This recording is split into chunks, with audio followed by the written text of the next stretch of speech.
Hello বন্ধুরা, আমি আবার চলে এসেছি তোমাদের সাথে একটা নতুন রেসিপি শেয়ার করতে। তা চলো রেসিপিটা তোমাদের সাথে শেয়ার করি। ফার্স্টে আমরা দিয়ে দেব সেদ্ধ করা মটরশুঁটি, তারপরে 2 কোয়া রসুন, তারপরে কাঁচা লঙ্কা, তারপরে আদা, ধনে পাতা দিয়ে আমরা এটাকে পেস্ট করে নেব। পেস্ট করার পরে এটা আমরা একটা বাটিতে ঢেলে নেব। তারপরে এর মধ্যে আমরা দিয়ে দেব পেঁয়াজ কুচি, স্বাদ মতো নুন দিয়ে দিলাম, তারপর দিয়ে দেবো লঙ্কার গুঁড়ো, হলুদ গুঁড়ো, বেসন, চালের গুঁড়ো, পরিমাণ মতো জল দিয়ে এটাকে মিক্স করে নেব। এটাকে মিক্স করে 5 মিনিটের জন্য রেখে দেব।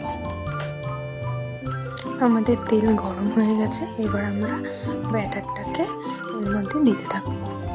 যতটা হবে ততটা দিয়ে দেব। তারপর এটাকে আমরা আস্তে আস্তে নাড়ব, গ্যাসটা একদম আস্তে দিয়ে। তারপর যখন এটা কালার চেঞ্জ হতে থাকবে, ঠিক এমন একটা কালার চলে আসবে, তারপর এটাকে আমরা একটা বাটিতে তুলে নেব।